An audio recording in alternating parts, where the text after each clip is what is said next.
먼저 메인 매출 전표 입력 한번 여시고, 메인 매출 전표 입력 하나 여시고, 자, 그리고 부가가치세 신고서를 또 하나 여세요.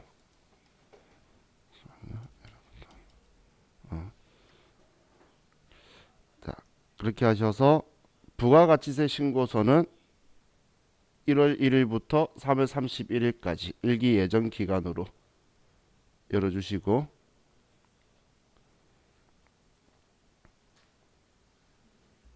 1월 1일부터 3월 31일까지 기간으로 열어주시고,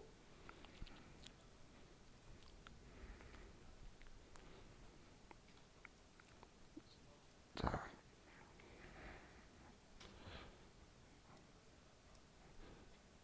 그럼 먼저 우리 메인 매출 전표에서 1월 달로 해서 좀 보도록 할게요. 자, 이 메인 매출 전표에 여러분들이 정확하게 구분을 하셔야 되는 게, 이 위쪽 상단부는 부가가치세 신고하고 관련 있는 쪽이에요. 이 상단부는 부가가치세 신고하고 관련 있는 부분이고, 아래쪽은 이 아래쪽은 일반 전표예요. 여기는 여러분들한테 부가가치세 신고하고 관련된 거 입력하고 일반 전표에 또 가는 작업을 덜어주기 위해서 우리 아래쪽에 일반 전표 기능을 아래쪽에 붙여준 거예요. 그래서 우리 실무에서 이 두 개 구분 안 되는 사람들은 아래쪽 입력 안 시키고 일반 전표 입력시켜요. 상단부만 신고를 하고, 그래서 위 상단부에서 쓸 때는 여기는 부가가치세법에 의해서 쓰는 거고, 이 아래쪽은 회계 기준에 맞춰서 우리 재무회계에 맞춰서 아래쪽을 작성하는 거기 때문에, 뭐 예를 들면 우리 과세표준과 수익인식은 서로 다른 거예요. 여기 공급가액 쓰는 거는 부가가치세법상의 과세표준을 공급가액이다라고 한다라고 했죠.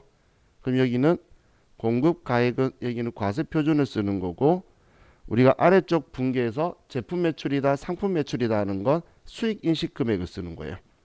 그래서 이 두 개는 우리가 똑같은 것도 거의 대다수지만 아닌 것들도 있고, 또 판매한 게 아니면 우리 일반 전표는 장부에 있는 거 지우는 거죠. 매출이 아닌 이상은.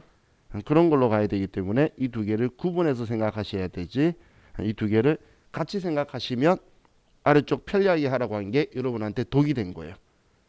그래서 이 두 개를 전혀 분리시켜서 하셔야 돼요.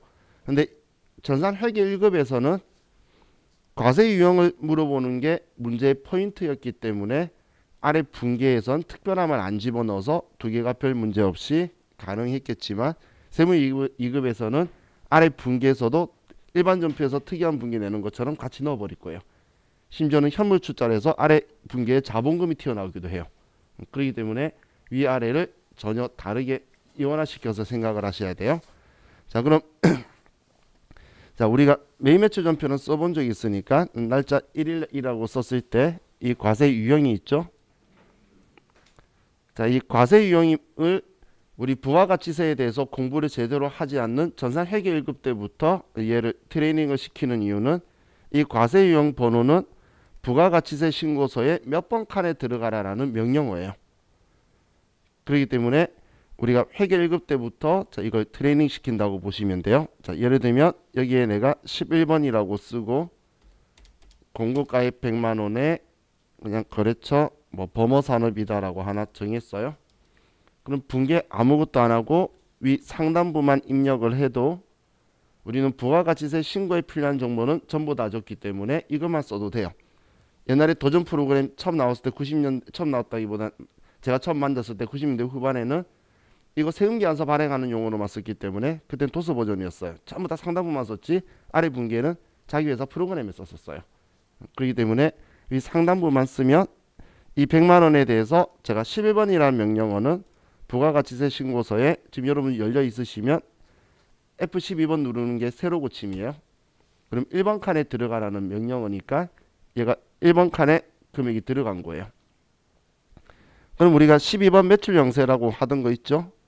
얘를 12번으로 하면은 바꾸면 12번으로 바꾸면 부가가치세 신고서에서는 5번 칸에 들어가라는 명령을 하는 거예요. 그럼 이 지금 과세 유형이라는 건 부가가치세 신고서 몇 번 칸에 들어가라라는 명령어다라고 보시면 돼요. 근데 지금 이것만 입력하더라도 부가가치세 신고서에도 들어오지만 방금 걔도 세금계산서죠. 그렇기 때문에 세금계산서 합계표도 1월부터 3월로 하면 다 들어와요. 그래서 우린 상단부 가지고 부가가치세 신고에 필요한 거는 전부 다 입력이 정리가 되기 때문에 우리는 하단부하고는 떨어져서 생각을 하시는 거예요. 그럼 저와 같이 부가가치세 신고서를 자주 볼 거예요. 계속 서식할 때마다 볼 건데 그 이유가 뭐냐면 제일 마지막에 부가가치세 부속서류 문제에서 여러분들이 마지막에 할 문제가 부가가치세 신고서 직접 작성하시는 문제가 나오는데 그럼 여기에 가산세가 나오기도 하고 하지만 일반적으로 요즘 출제위원은 작성하는 것만 시켜요. 직접 그냥 금액을 입력하는 걸. 그럼 이 금액 입력하는 문제가 7점짜리로 주로 나오기 때문에 여기가 크게 점수를 가지고 있죠. 그래서 어떤 경우에 어떤 칸에 들어가는지 이 부가가치 신고서를 여러분들이 특징을 파악하면 원리는 단순해요. 그래서 이 부가가치 신고서를 지금 같이 보면서 몇 번 칸에 갈 거다라고 하는 거고, 그럼 우리 부속서류라고 부가가치 신고 부속서류라고 말한 거는 뭐냐면 지금 이 칸에 들어가면 이 칸에 만약 금액이 있었죠. 그러면 세금계산서 합계표 제출해야 되고 이 칸에 들어가 있으면 신용카드 매출전표 발행금액 집계표 제출해야 되고 지금 이 칸마다 뭔가 들어가면 같이 제출해야 되는 부속 서류들이 있다는 거예요. 그럼 그거에 대해서 공부하는 게 우리 지금 세무 2급 내용이다라고 보시면 돼요. 그럼 먼저 몇 번 칸에 들어갈지에 대해서 회계 1급 때도 봤었는데, 자, 우리 과세 유형이 지금 여기 몇 번 칸에 들어가라는 명령어라 그랬죠. 근데 이 칸의 구성이 똑같은 과세 거래인데 증빙이 세금 계산서다, 신용카드다, 증빙 없다. 영세인데 세금 계산서다, 증빙 없다. 매입 중에 세금 계산서다, 세금 계산서 아니다. 이런 식으로 이 칸의 구분이 증빙 서류를 가지고 기준을 잡고 있어요.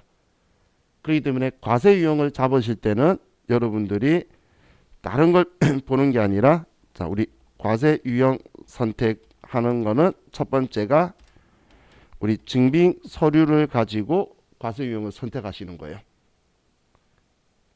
한 가지만 가지고 가는 게 아니고, 왜냐면 과세 유형이 부가가치 신고서 몇 번 칸에 가라는 건데 부가가치 신고서 칸이 결정되는 게 신고할 때 어떤 증빙을 가지고 신고하냐에 따라서 칸이 결정이 되는 거기 때문에 과세 유형 선택은 증빙 서류를 가지고 한다라고 보시면 돼요.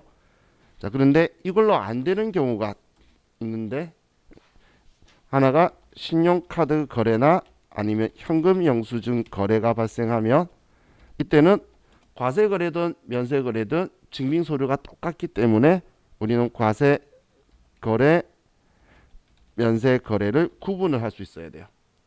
근데 구분하는 건 별로 어려운 거 아니에요. 증빙 서류가 있으면 우리 카드 전표나 현금 영수증에 부가가치세가 별도로 적혀 있거나 거래 금액에 부가가치세 포함, 부가세 별도라고 적혀 있거나, 근데 그거마저 안 적혀 있으면 물품을 보고 얘가 과세품인지 면세품인지 우리가 판정을 해야 돼요. 혹은 상대방이 과세사업자인지 면세사업자인지를. 그리고 이거 말고 또 마지막으로 해야 되는 게 우리가 세금 계산서를 수취한 경우에, 세금 계산서 수취했을 때는 불공제 사유를 우리가 확인을 해야 되죠. 불공제 사유에 해당하면 우린 세금 계산서를 받았을 때도 신고는 해야 되고, 하지만 매입세 공제를 받으면 안 되기 때문에 과세 유형을 가지고 있는 거예요. 자, 우리 지금 전산 세무 2급 시험은 일반 전표에 입력하시오, 그리고 매입 매출 전표에 입력하시오, 이렇게 챕터가 나눠져 있기 때문에 지금 이 방법을 쓰는 거예요. 자, 우리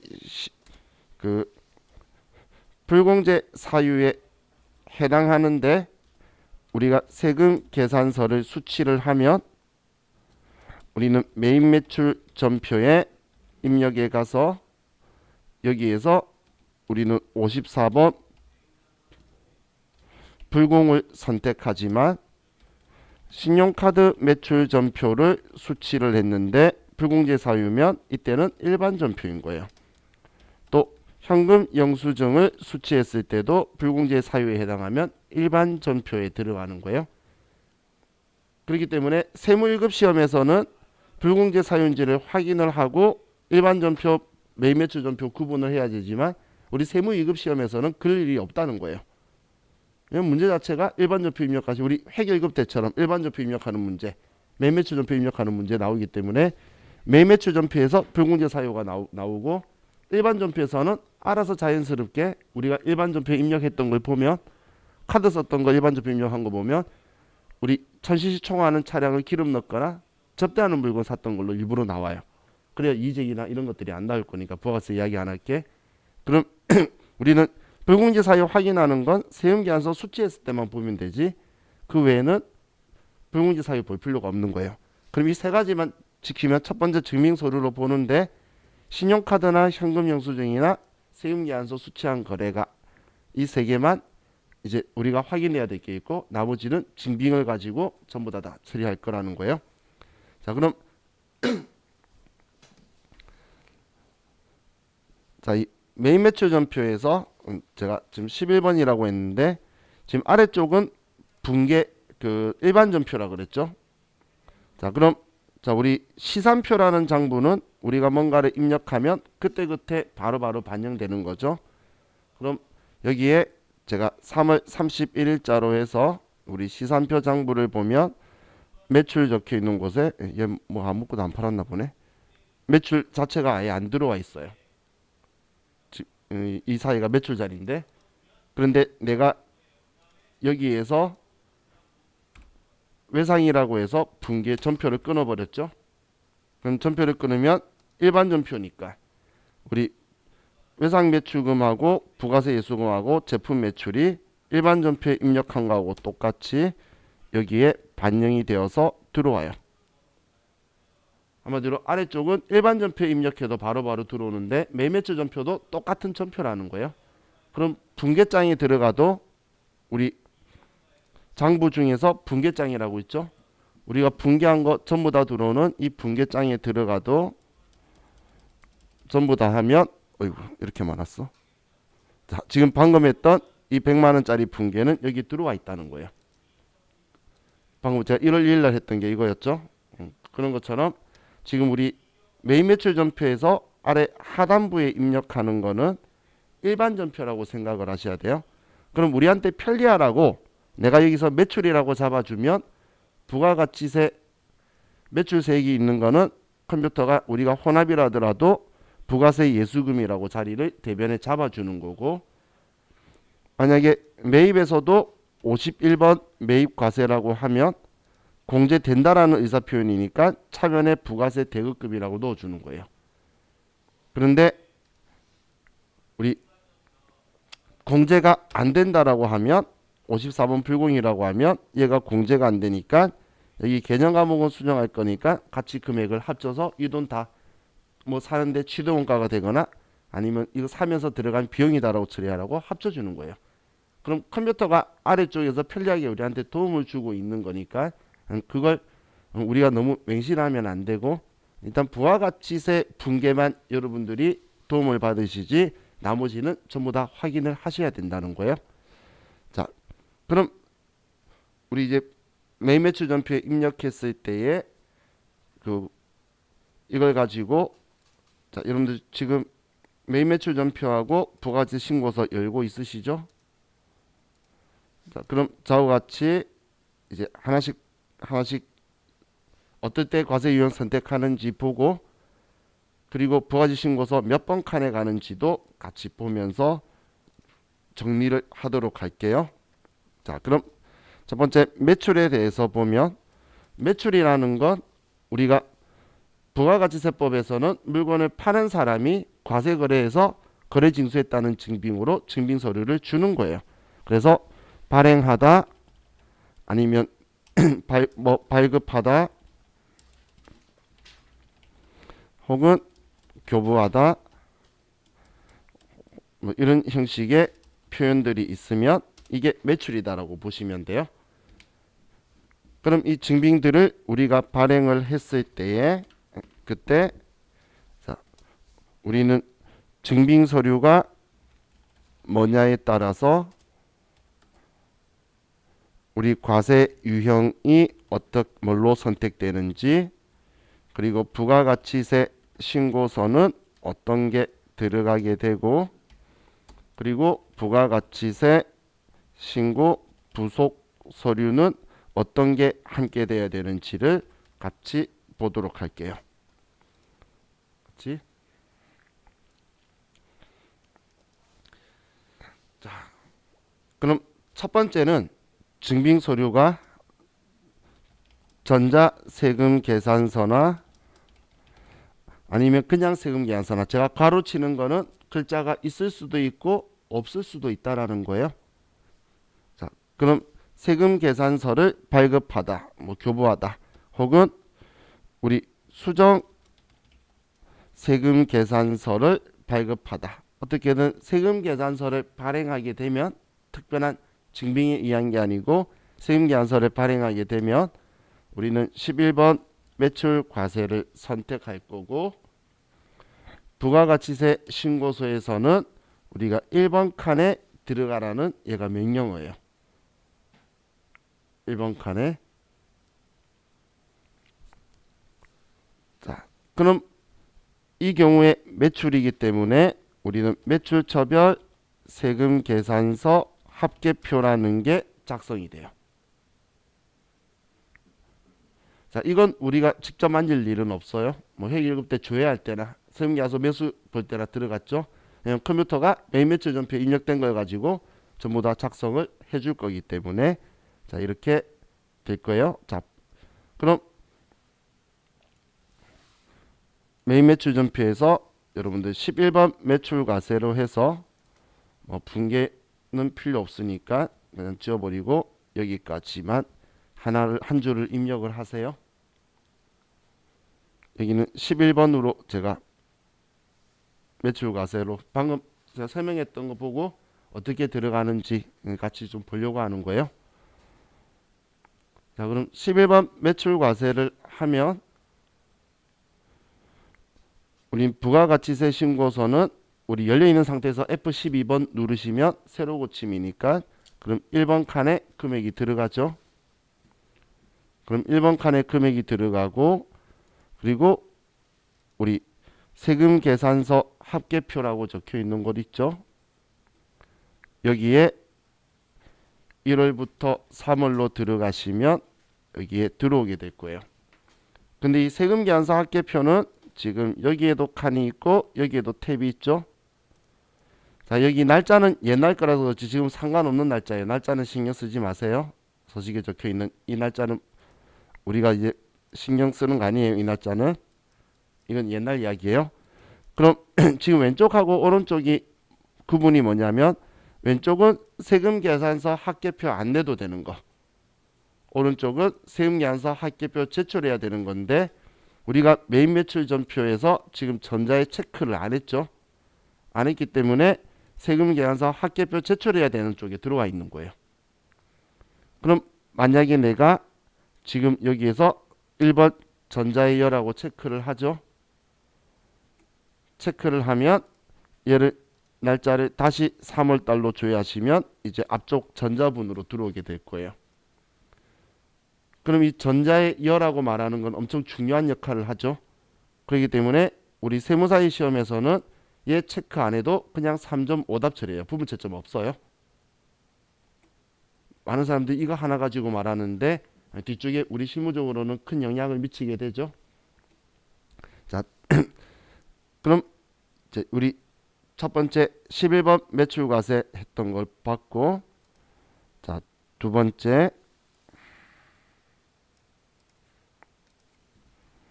자, 증빙서류가 영세율 혹은 전자 세금 계산서를 발급하다, 혹은 로컬 LC 내국 신용장 구매 확인서에 의하여, 이런 글자가 있으면 우리는 과세 유형은 12번 매출 영세를 선택하고, 그리고 영세율 구분은 우리 내국신용장 그냥 3번 글자는 나중에 보실 수 있으니까 내국신용장 구매 확인서에 의하여 공급하는 재화 이걸로 선택을 할 거예요. 그럼 부가가치세 신고서에서는 과세거래가 아니고 영세율 거래의 세금 예안서니까 5번 칸에 들어가게 될 거예요. 그럼 5번 칸에 들어가는데 부가가치세 신고 부속 서류에서는 우리 얘도 세금 계산서죠. 그래서 매출처별 세금 계산서 합계표는 작성이 되고 여기에 자 잠시만요 들어와 있지.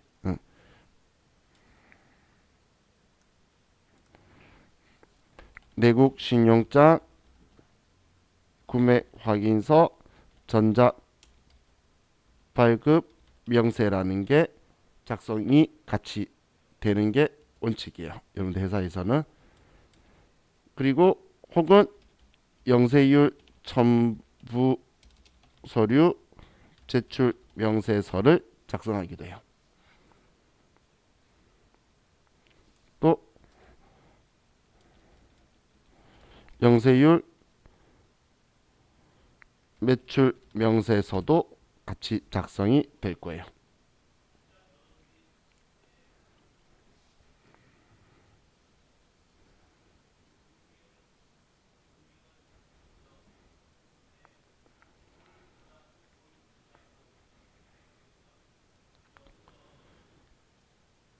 자, 그럼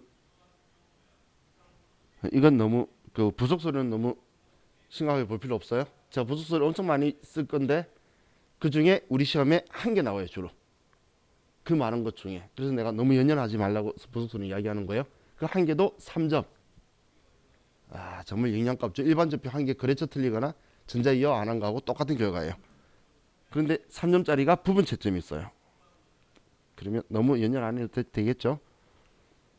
자, 그럼 우리 매입 매출 전표에서 얘를 12번 매출 영세로 선택을 한번 해보고 영세율 구분도 3번 내국신용장 구매 확인서에 의하여 공급하는 재화로 하고 자, 분계도 2번 외상으로까지 쓸게요. 그래야지 땡겨올 수 있는 기능이 되니까.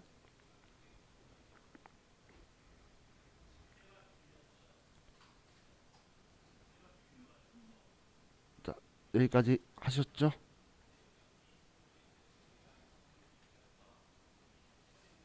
되셨나요?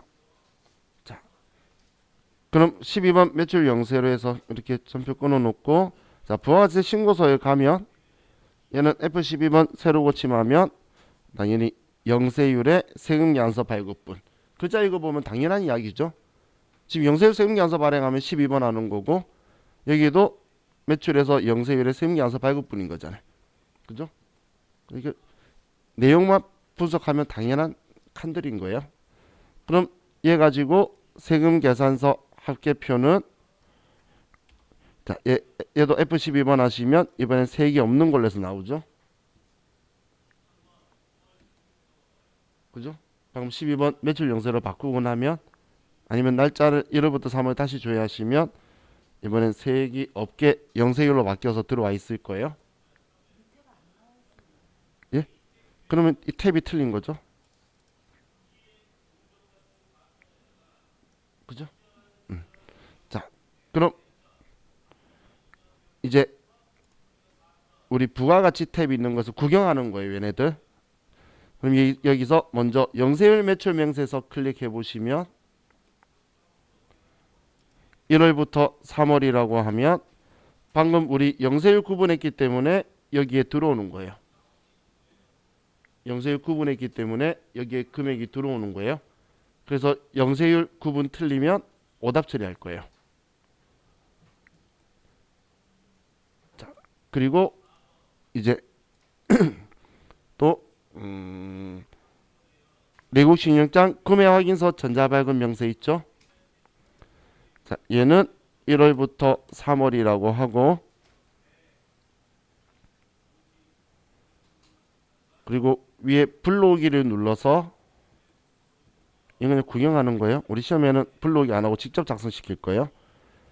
여기서 제품 매출이다라고 써서 불러오면 제품 매출이라고 써서 확인 누르면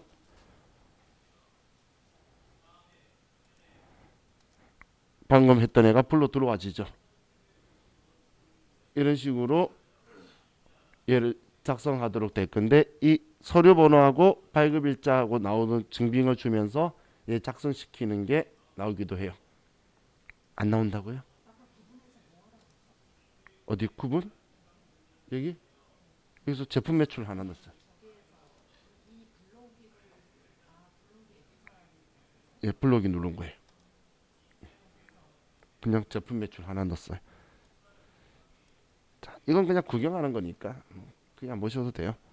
자, 그리고 우리 교육용 버전에는 안 들어가 있는데 영수율 첨부 서류 제출 명세서 있죠? 여기도 지금 영수율 구분해서 같이 들어가는 건데 불러오지는 않아요.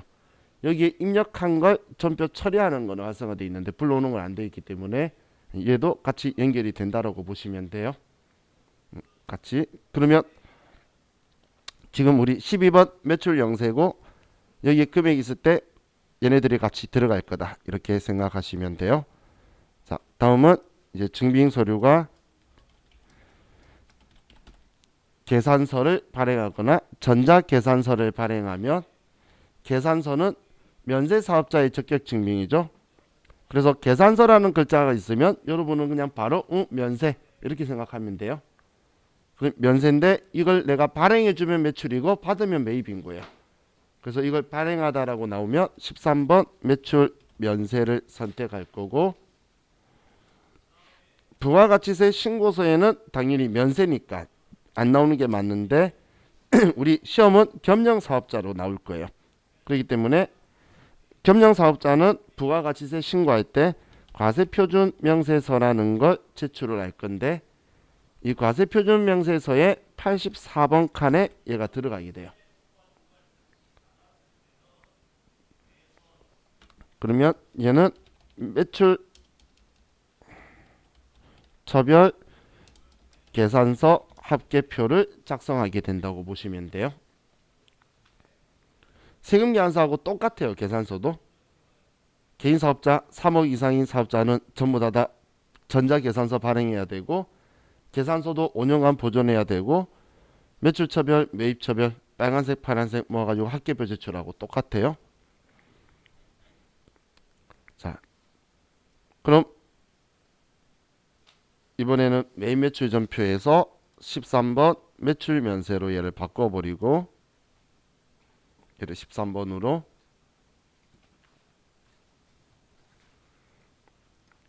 그리고 부가가치세 신고서에서 F12번 새로 고침하면 애가 사라졌죠. 부가가치세가 없으니까 부가가치세 신고하는 이 과세표준이라는 건 부가가치세 10%나 0% 곱하는 건데 얘는 아니니까 들어올 리가 없겠죠. 그럼 위에 과표명세라고 F4번에 있죠. 이 과표명세를 클릭하면 아래에 84번에 계산서 발급 금액이라고 들어오게 되죠. 얘가 과세사업과 면세사업을 같이 하는 사업자는 신고 때마다 내고 혹은 조기환급이나 기한 후 신고하거나 이럴 때 같이 제출하는 서식이에요.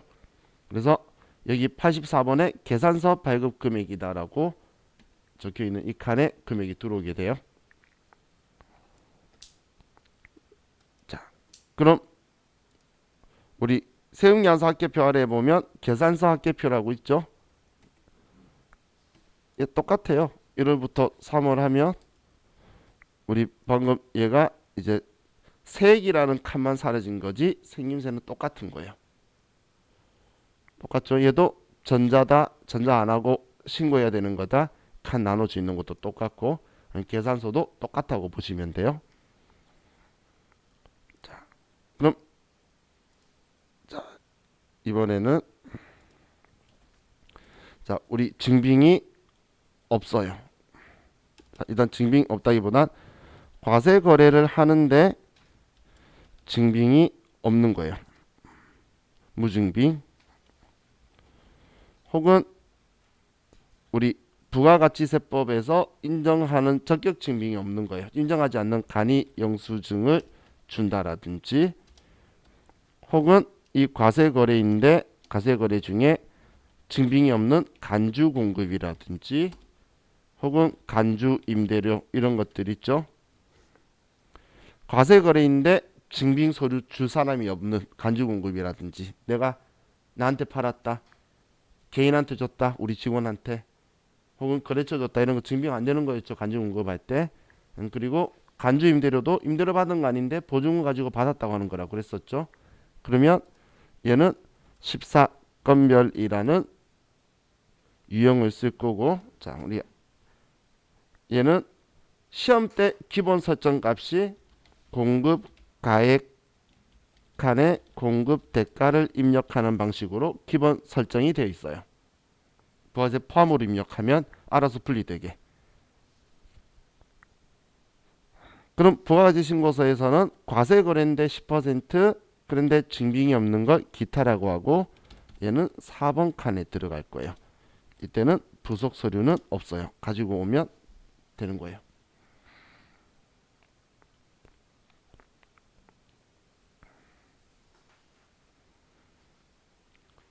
저 과세거래라는 건 여러분들이 거래하는 금액에 부가가치가 있는 거예요. 문제에서 보면 공급 대가다 뭐 이렇게 적혀있고, 포함 적혀있는 금액을 받았는데 물건 팔고 아무 증빙해줬다는 글자 자체가 없거나, 아니면 간이 영수증이라고 하거나, 혹은 우리가 팔려고 만든 제품을 거래처에 접대했대, 그러면 간주공급 걸렸다든지, 이런 것들이 전부 다 14건별이 될 거예요. 자, 그럼 우리 15번은 쓸 일이 없으니까 간이과세자도 쓸 거예요. 그래서 자, 이번에는 문제에서 자, 직수출이라든지 혹은 선적하다라든지 이런 표현이 있으면 우리는 16 수출을 선택을 할 거고, 이때 영세율 구분은 1번 직접 수출, 대행 수출 포함을 선택할 거예요. 그럼 부가가치세 신고서에는 영세율인데 세금이한서 아닌 증빙 없다는 기타인 6번 칸에 들어갈 거고, 부가가치세 신고 부속 서류는 수출 실적 명세서나 아니면 영세율 매출 명세서에 얘가 들어가게 될 거예요.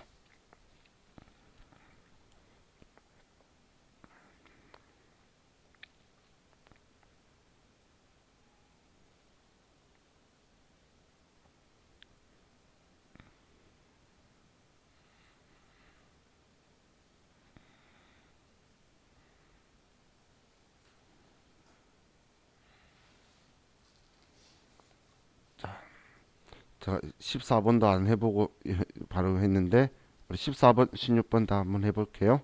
자, 매일 매출 전표에서 14번 하면 14건별이 되었죠. 그죠? 자, 그럼 얘는 부가가치세 신고서에서 F12번 새로 고침하면, 자, 우리 부가가치세 신고서에서는 기타라는 글자가 증빙이 없다라는 거예요. 증빙이 그 과세 유형에서는 건자가 증빙이 없다라는 거고, 신고서에서는 기타가 증빙이 없다라는 거예요. 그래서 여기 10% 과세 거래인데 증빙이 없으니까 과세의 기타로 들어와 있는 거고, 16 수출이라고 하면 영세율 구분을 해줘야 되겠죠. 그러면 여기 1번 직접 수출, 대행 수출 포함을 선택을 해두면, 그러면 부가가치세 신고서에서는 새로 고침하면 영세율의 기타, 얘도 증빙 없음. 영세율인데 식수출은 우리 증빙 발급에 실익이 없어서 안 한다라고 했었죠. 그래서 기타로 들어가게 될 거고, 자, 그리고 우리 수출 실적 명세서를 보면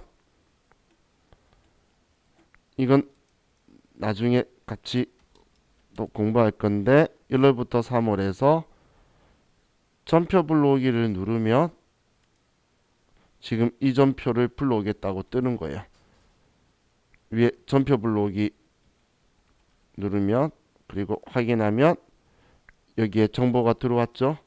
그래서 그 매일 매출 전표 옆에 수출 신고 번호를 쓰면 여기에 수출 신고 번호도 들어오게 되고, 반대로 이걸 작성해 가지고 전표 처리를 해도 매일 매출 전표로 날아가요. 그래서 쌍방향으로 다 움직인다라고 보시면 돼요. 자, 그리고 우리 12 매출 명세 했을 때처럼 영세율 매출 명세에서도 1월부터 3월로 들어가면 첫 번째 직결 수출, 대행 수출 포함, 이건 영세율 구분하는 걸로 반영이 되는 서식이에요. 그래서 스마트에는 이런 기능 안 넣어놨는데 얘만 넣어뒀더라고요. 자, 이게 지금 우리 16 수출했을 때에 같이 만들어질 거고, 자, 그럼 자, 이번에는 우리가 증빙 서류가 신용카드 매출 전표를 교부하다 혹은 카드로 결제받다 이런 표현이 적혀 있으면 이땐 여러분들이 확인해야 되는 게 과세 거래냐 면세 거래냐를 봐야 돼요. 그럼 과세 거래라면 17번 카드 과세가 될 거고, 그럼 얘는 카드나 현금 영수증 건별 증빙 없는 과세 거래는 우리는 무조건 공급 가액 칸에 공급 대가를 입력하는 방식으로 할 거예요. 그리고 부가가치세 신고서는 우리 10% 과세니까 3번 칸에 들어갈 거고, 부속 서류는 신용카드 매출 전표 등 발행 금액 집계표라는 곳에 만들 거예요. 신용카드 매출 전표 발행 금액 집계표라는 애가 우리 그 세금 계산서 합계표하고 같은 성격인 거예요.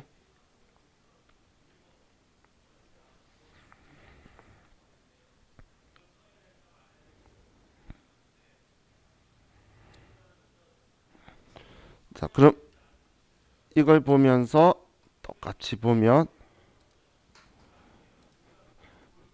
신용카드 매출 전표를 발행했다, 카드로 결제받다 이런 말이 있는데, 과세 거래가 아니고 면세 거래라면 이때 18번 카드 면세인 거고, 이때 부가가치세 신고서에 안 들어와요. 이때는 안 들어와요.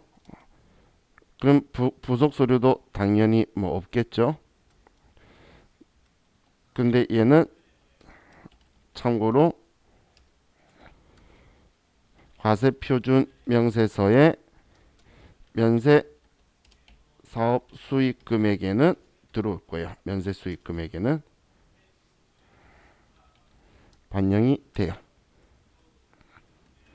참고니까.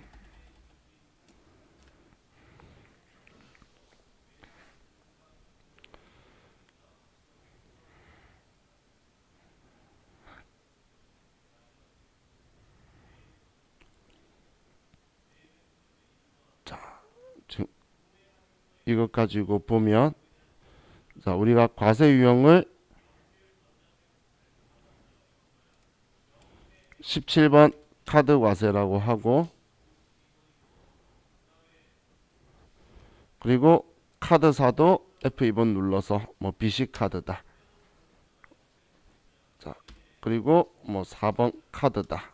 이렇게 전표를 만드시면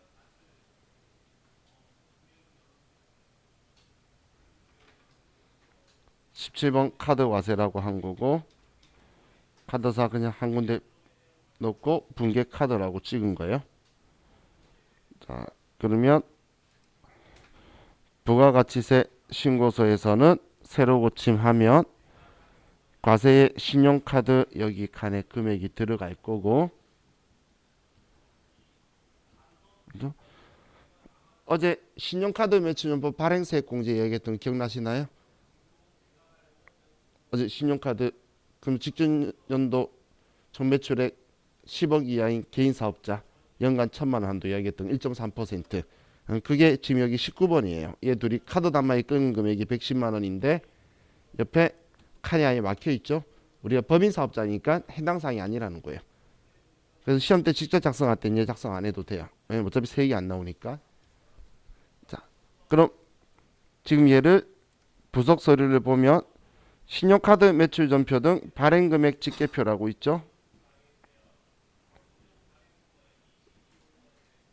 자, 얘를 클릭하고 1월부터 3월 하면 여기에 카드 단말기에 긁은 금액이 다 들어와요.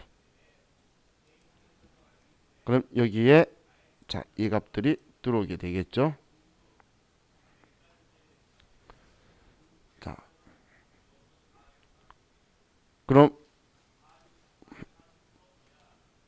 맞네. 제가 이거 빠뜨렸네. 얘는 얘가 들어와요. 자, 신용카드 전표 등 발행 금액 집계표는 들어가져요. 자, 이 같은 거예요. 같은 거 계속 반복되는데 다 쓰시면 힘들어요. 그냥 이거는 구경만 하시면 되고 얘 원리만 이해하시면 돼요. 자, 그럼 우리 18번으로 한번 바꿔보면 얘를 18번 하면 면세가 되었죠. 면세니까 부가가치세가 없게 18번 면세가 되었는데 그렇게 하면 부가가치세 신고서에서는 사라져요. 면세거래니까.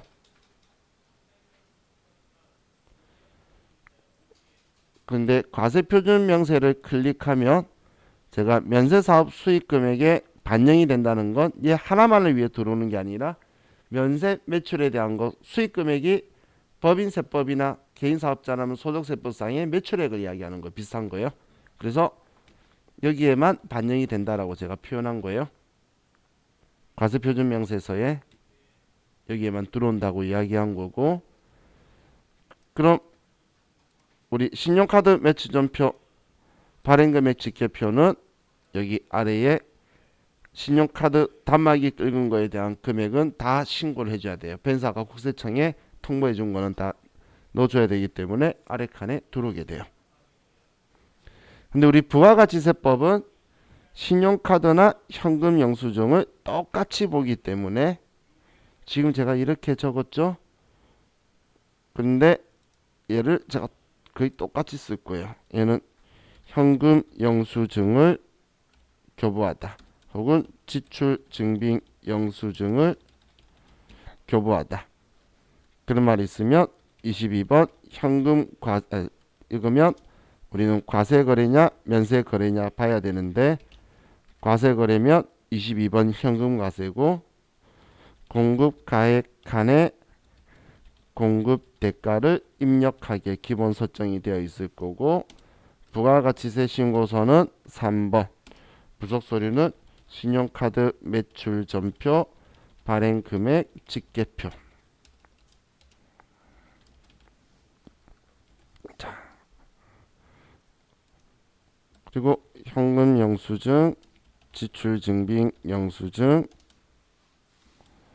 면세 거래다. 그러면 23번 현면. 그러면 부가가치세 신고서는 없고 과세표준명세서에 면세사업 수익 금액에 반영되는 건 똑같고 얘도 신용카드 매출전표 발행금액 집계표에 들어갈 거예요. 지금 방금 신용카드 때하고 똑같아요. 왜냐하면 부가가치세법이 봤을 때는 신용카드든 현금 영수증이든 그냥 고급 영수증이지 그 외 더 이상의 큰 의미가 있는 건 아니죠. 그죠?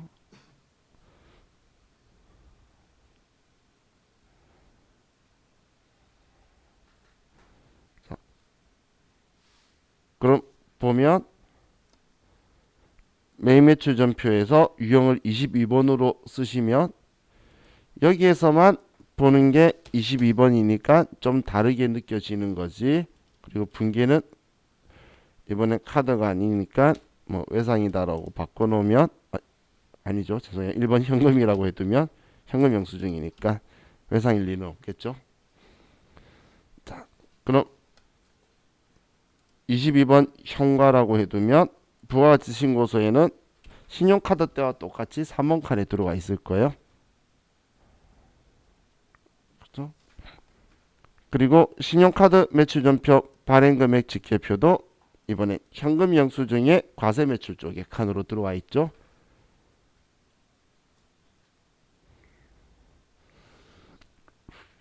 자, 그럼 면세는 안 해도 알겠죠? 똑같으니까. 자, 그럼 참고로 자, 우리 카드 있죠? 이건 신용카드 매출전표라고 하는 건 정말 신용카드만 이야기하는 게 아니에요. 체크카드를 끌었든 직불카드를 끌었든 신용카드를 끌었든 그런 그 증빙이 신용카드 매출전표라는 이름이에요. 그렇기 때문에 자, 우리 카드사의 단말기에서 카드를 끌었어요. 마그네틱 카드를 끌든 IC칩을 인식을 하든 하면 우리는 카드 과세품이면 과세 거래가 되는 거예요. 그래서 체크카드로 결제했다 하더라도 과세품이면 17번 카드 과세예요. 직불카드든 부가가치세법은 똑같은 거예요. 그럼 차이점은 분계에서만 직불카드는 연결된 통장에서 돈이 빠져나간다. 신용카드는 나중에 결제자 되면 돈 나가니까 외상거래다. 이 분계에서만 차이가 있는 거지. 부가가치세 신고할 때는 체크카드든 신용카드든 똑같은 거예요. 다 카드 거래예요. 부가가치세법에서는.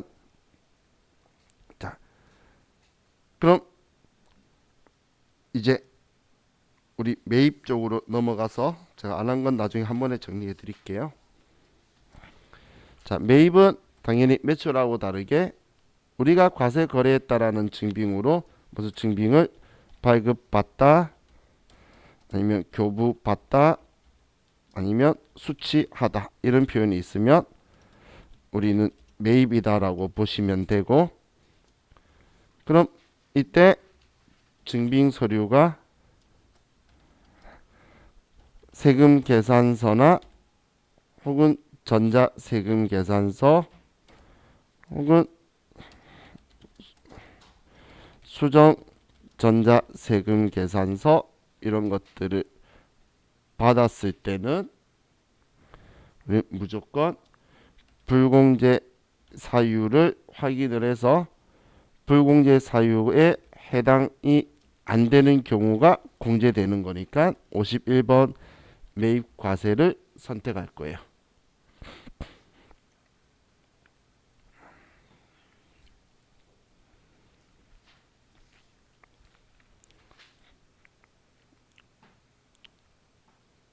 그럼 부가가치세 신고서에는 얘는 10번이나 아니면 11번 둘 중 하나에 들어올 거예요.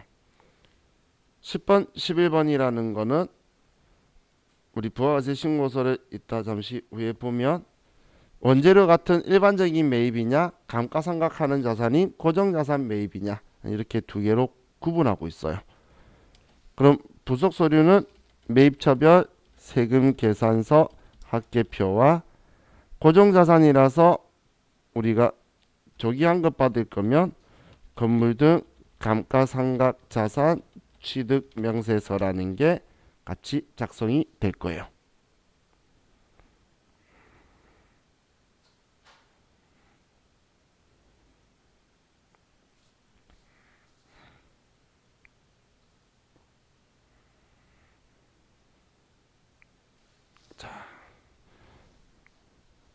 그럼 이번에는 과세 유형을 51번으로 바꾸고, 자, 분계는 이렇게 좀 수정해 볼게요. 혼합이라고 해서 원재료 말고 비품으로 바꿔서 뭐 대변에 현금 줬다 이렇게.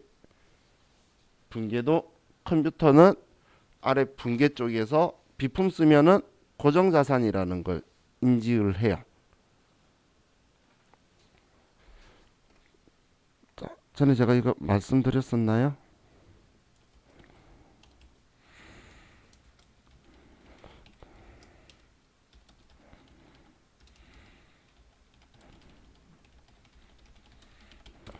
이거 고정자산이라고 하는 거예요. 고정자산은 회계 용어가 아니고 세법 용어예요. 고정자산은.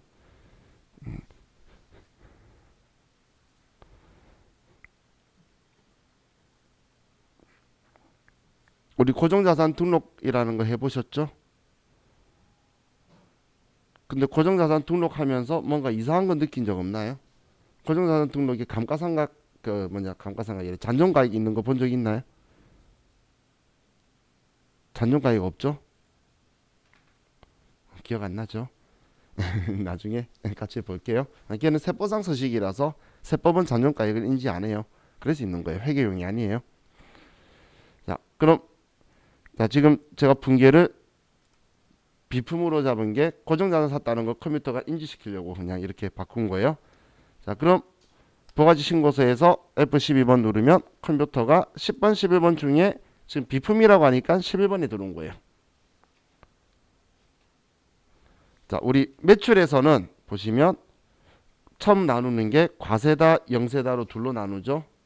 매입은 그게 아니고 세금 계산서다, 세금 계산서 아니다. 11번이냐, 14번이냐 이렇게 둘로 나눠요. 자, 그럼 여기에서 건물 등 감가상각 자산 취득 명세서로 가서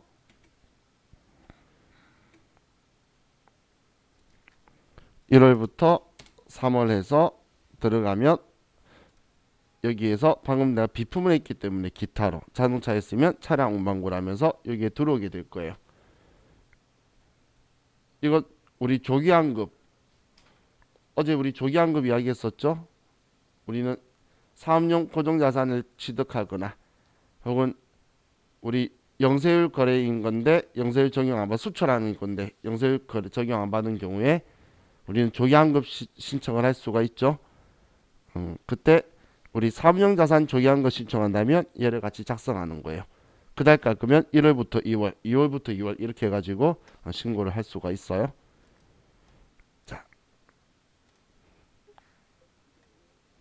그럼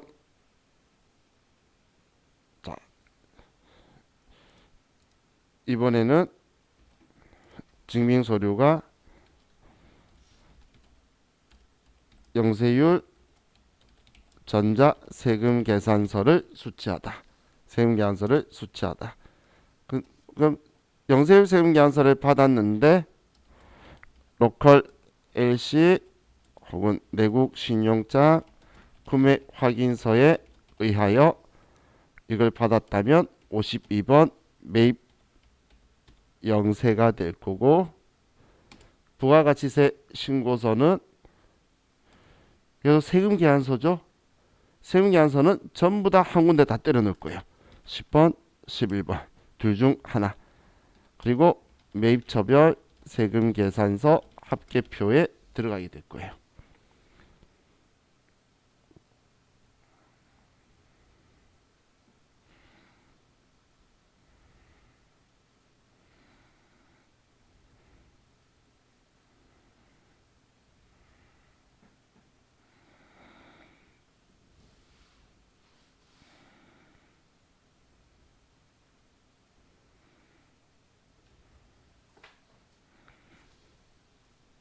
자, 그럼 얘는 그냥 간단하게 보시면 52번 영세로 바꿨죠. 대차 차익 발생했네요. 이제 필요 없으니까 2번 외상. 자, 이렇게 두면 52번 매입 영세를 두면 부가신고서에서 새로 고침을 하면 이번엔 분계가 비품이나 이런 거 안 적어 놓으니까 다시 10번 칸으로 올라가죠. 그리고 부가세가 없으니까 여기는 없죠. 그죠? 그래서 자, 지금 세금 계산서는 여기 전부 다 집어넣을 거예요. 여기에. 자, 그럼 이번에는 증빙서류가 전자 계산서 혹은 그냥 계산서를 교부받다. 계산서는 면세사업자의 적격 증빙인데 받았으면 매입이잖아요. 그래서 53번 매입 면세가 되는 거고, 부가가치세 신고서는 당연히 안 들어오는 거지만 그래도 계산서가 우리 법인세나 소득세법상 적격 증빙이기 때문에 과세표준 명세서에 85번 칸에 계산서 수취 금액에 들어와 있을 거예요. 그럼 얘도 매입처별 계산서 합계표를 작성해서 우리는 세무서에 신고를 할 거예요.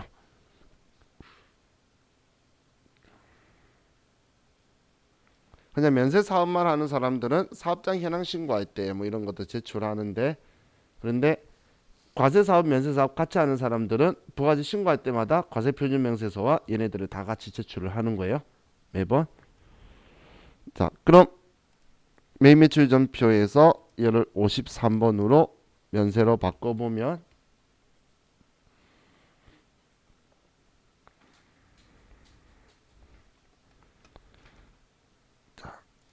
그리고 새로 고침을 하면 얘는 아무것도 없어졌는데, 왜냐하면 부가가치세에 대해서 이야기할 게 없는 거라서. 하지만 과세표준명세서에 가면 여기 85번에 계산서 수취금액에 얘가 들어온다는 거예요. 자, 다음 자, 우리가 또 이번에 세금 계산서를 받았는데, 이번엔 불공제 사유에 해당이 된다면, 불공제 사유에 해당한다면 이때는 54번 불공이라고 선택을 할 거고, 당연히 이때는 불공제 사유를 선택을 정확하게 해 주셔야 되겠죠.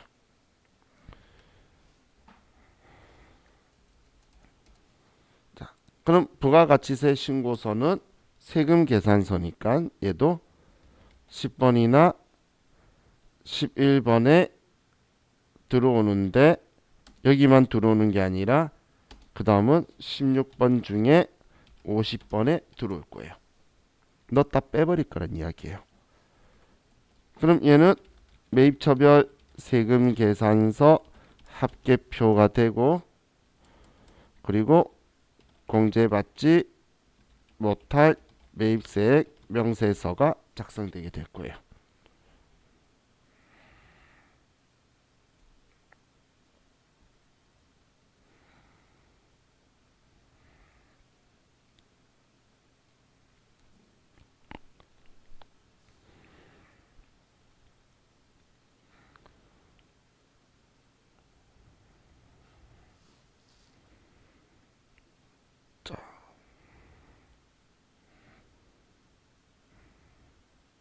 근데 개인적인 질문인데 왜 이렇게 열심히 써요? 우리 과세 유형 다 공부해봤잖아. 난 매일 부가세 신고서 구경하면서 안면 터지하고 정리를 하는 거지. 네, 마치 너무 열심히 쓰면 제가 이렇게 정리해 줄 게 아니라 쫙 정리를 해서 드려야 될 것 같은 느낌을 좀 하시. 프린트를요?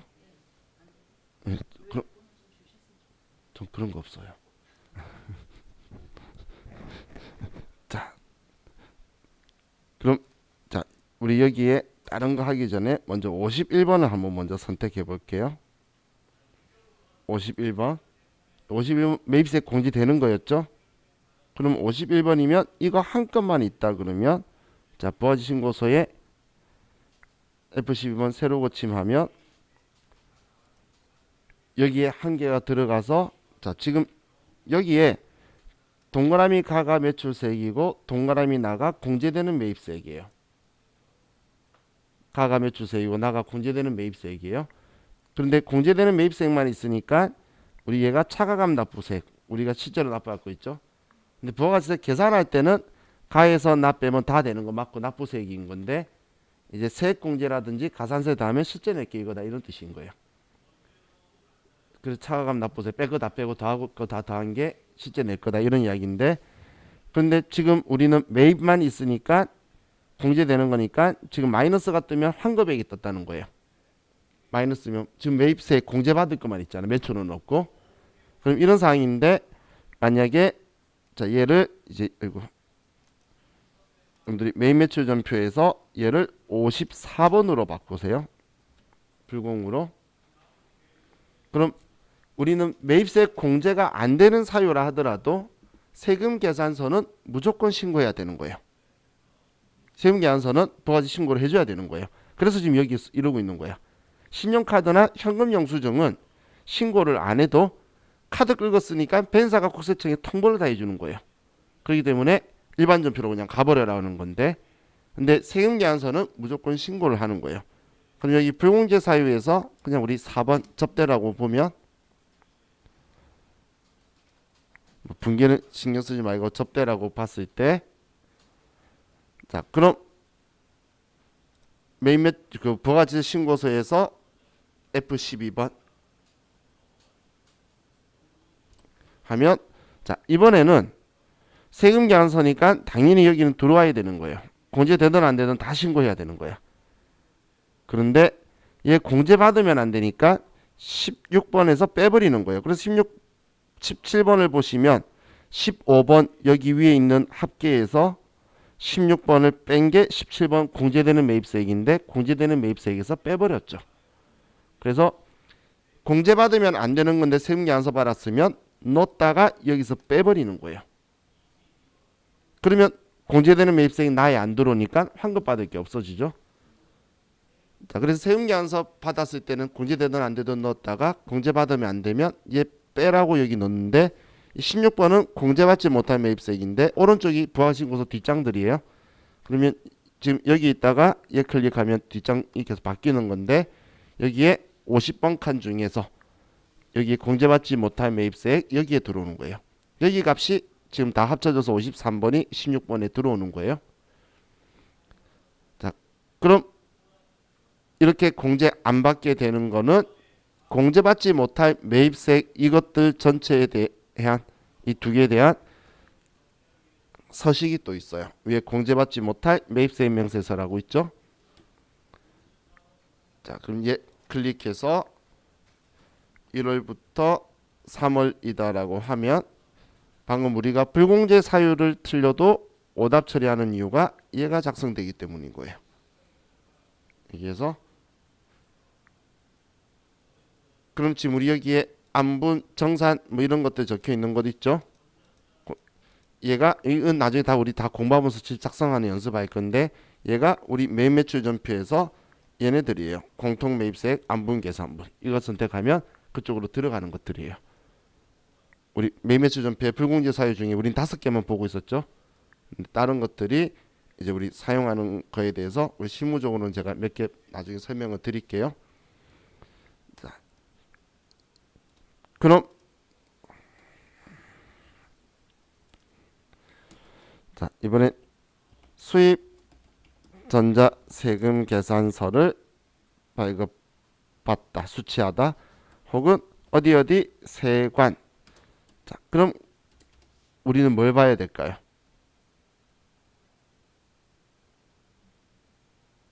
자, 저도 회계 1급 때는 이렇게 이야기해요. 이렇게만 되면 55번 수입이라고 하라고.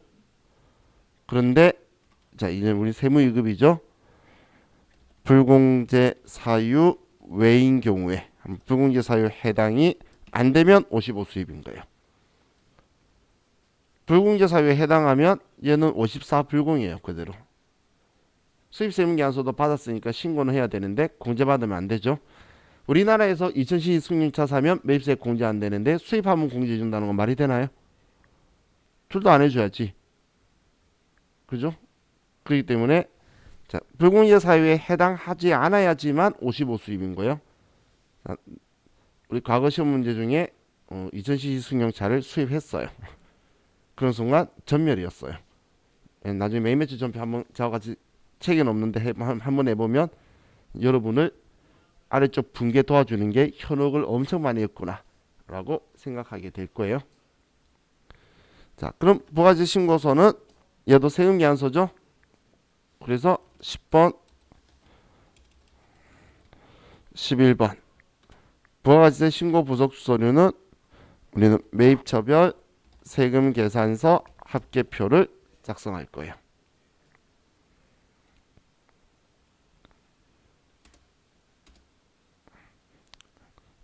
얘도 뭐 당연히 뭐 고정자산이면 뭐 건물 등 감가상각자산 취득명세서 할 건데 그것까지는 신경 안 쓰셔도 될 것 같아요.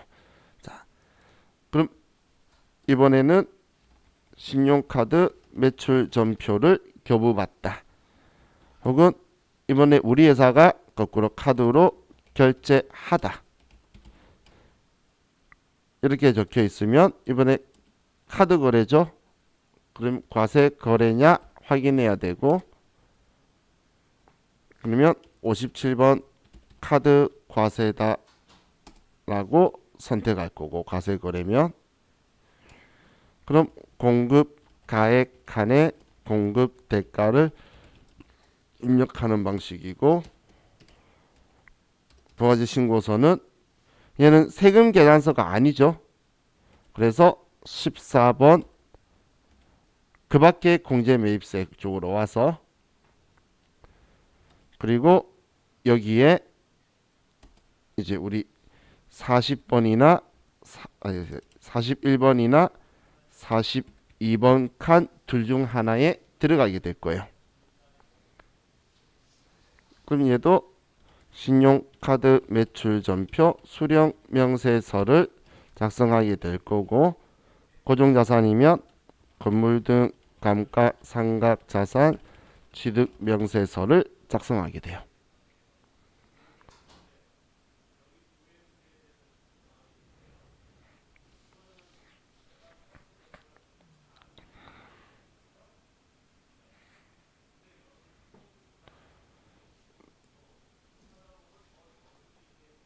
자, 그럼 이걸 먼저 보면, 자 여기에 57번 카드 과세라고 하고, 이번에는 카드사 BC카드 분계 4번 카드,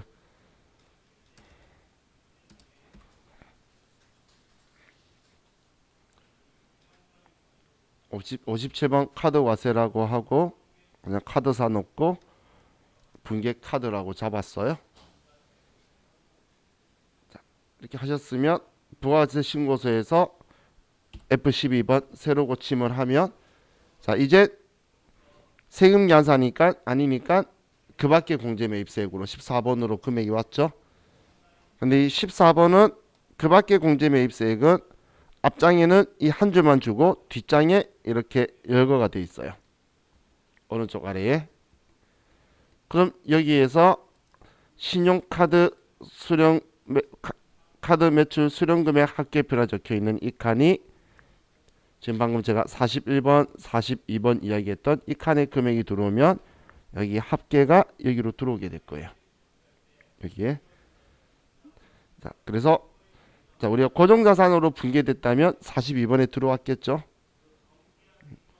자, 그럼 이거에 대해서 신용카드 매출 전표 수령명세서를 클릭하면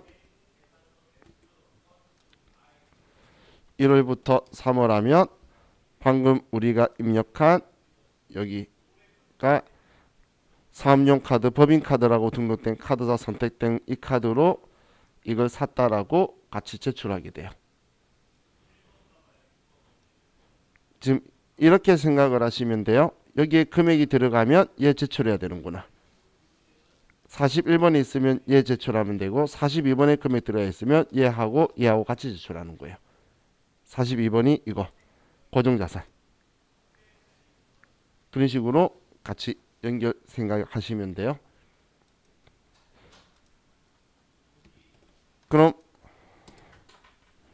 우리 신용카드 매출 전표 수령하거나 카드로 결제하다인데, 면세 거래라면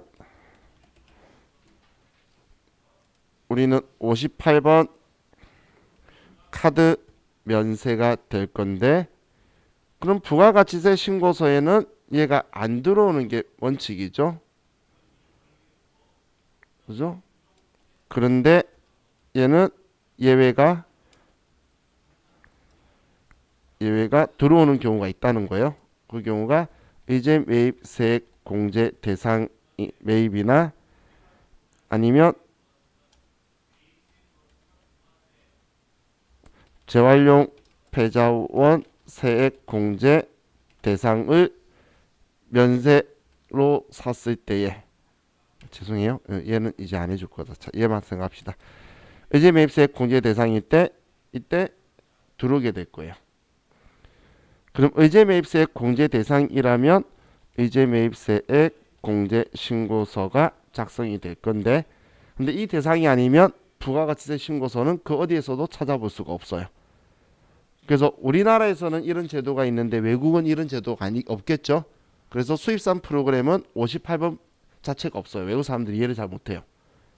가서 58번이 없어요. 왜냐하면 일반 전표 입력하면 되니까 신고서에 안 들어갈 거라서 그렇게 구조가 되어 있다고 보시면 돼요. 자, 그럼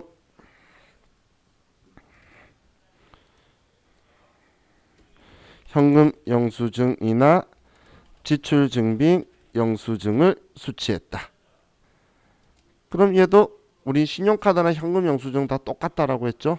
그래서 과세 거래면 61번 현금 과세인데 공급 가액칸에 공급 대가를 입력하는 것도 같고 부가가치세 신고서는 똑같이 14번에 41번이나 42번 부속 서류도 신용카드 매출 전표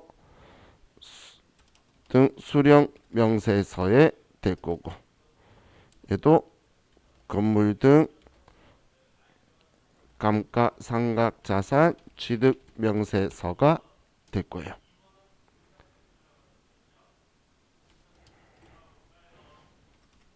자, 그럼 현금 영수증 지출 증빙 영수증인데 면세 거래라면 62번 현금 면세가 될 거고 부가가치세 신고서에서는 안 들어오는데 예외가 의제 매입세액 공제 대상 매입할 때 그럼 의제 매입세액 공제 신고서에 이때만 예외일 때만 들어오게 될 거예요. 뭐 쓰기는데 똑같죠. 우리 그 신고서 안에 들어가기 전에 부가가치 신고서만 가지고 표면 봤을 때는 매출일 때만 신용카드 현금 영수증 3번 칸에서 3번 볼 수 있지. 그 다음부터는 전부 다 신용카드 등으로 해가지고 전부 다 그냥 고급 영수증들 다 쏴짐을 줘버릴 거예요. 그냥 부가가치세법을 제외한 나머지 다른 세법들은 신용카드를 제일 좋아해요. 얘가 매출을 포착 잘 해주고 다니잖아요. 그죠?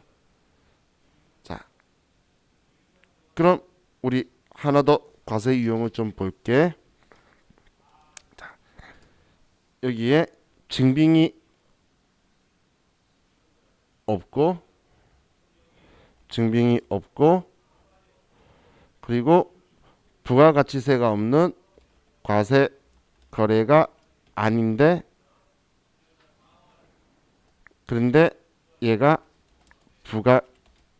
부가가치세 신고하고 관계가 있는 경우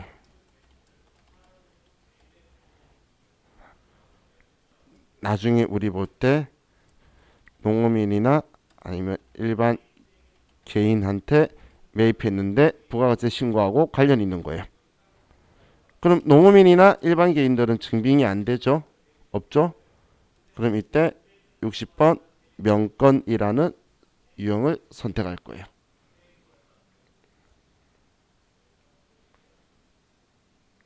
이 유형은 우리가 쓸 거예요.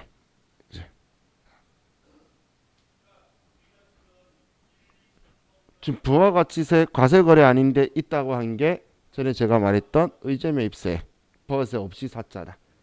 그런데 그걸 없는 매입세액을 있다고 해주는 걸로 할 때 그때 사올 때는 부가세가 없었으니까 그러면 이때 이렇게 처리를 하도록 할 거예요.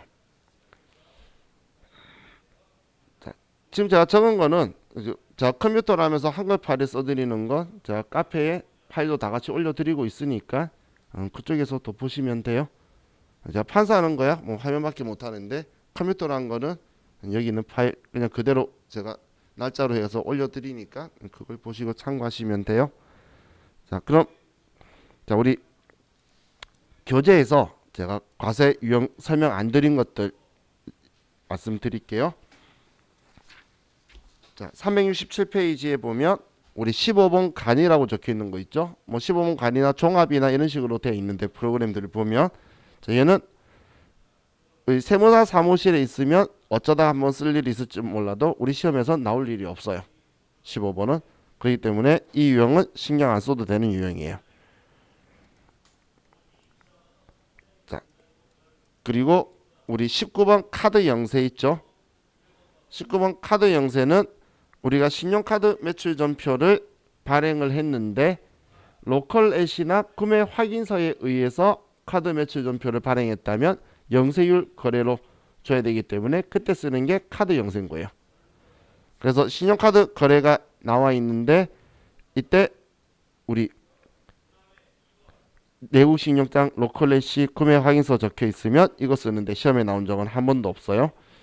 자, 그리고 우리는 면세사업자 계산서 발행 없는 매출은 쓸 일이 없으니까 20%는 없고, 자 21번은 시험에 나온 적은 없는데 전자화폐 거래소라는 게 있어요. 자, 비트코인 아니에요. 비트코인이 아니고 대한민국이 전자화폐 거래소라는 걸 만들었는데 전 세계인도 모르고 우리나라 사람도 몰라요. 근데 카드처럼 전자화폐로 결제하면 승인 나고 넣어주겠다라는 그런 형식인 건데 얘는 우리 국민들이 모르기 때문에 날 확률은 없겠죠.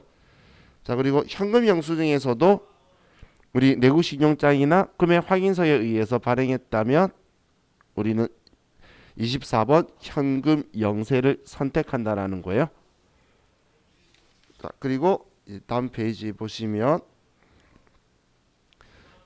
56번 제가 안 했던 거죠. 자, 56번 금전 등록기. 자, 금전 등록기 영수증 아시는 분? 한 분은 아실 거고. 금전 등록기가 뭔지도 요즘은 다 마트 가면 포스 이런 게 있잖아. 포스 맞죠? 그렇게 찍찍하는 거.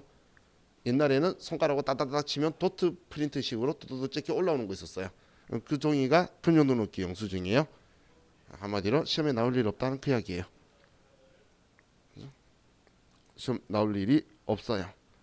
지금 매매출장이라 적혀 있는 건 얘는 장부에만 들어가지 신고서에는 하나도 안 들어가는 거니까 얘는 우리가 들을 일 없어요. 그리고 59번 카드 영세는 우리 신용카드로 우리가 매출 전표를 받았는데 우리가 로컬 엣이나 구매 확인서를 제출한 거예요. 그래서 우리가 카드로 결제한 경우에. 근데 특이한 거는 다 우리 24번 현금 영세는 있는데 여기에 63번 현금 영세 매입은 없다라는 신기한 특징을 여러분들이 다음에 한번 느껴보세요. 이건 이 프로그램만이 아니고 도전 프로그램도 그렇고 다 그래요. 왜냐하면 현금 영수증 우리가 발행을 해주는 거죠. 발행해 주는 거기 때문에 그거에 대해서 우리 매입자 측에서는 그거에 대해서 영향을 미치는 게 제대로 없기도 하고, 그리고 세금 계산서를 발행하지 현금 영수증 하지 말라는 취지로 들어가 있는 거예요. 자, 이렇게 하면 좌우 같이 과세 유형 선택하는 거를 자 봤고, 우리 이제 새해 만나겠죠 저를.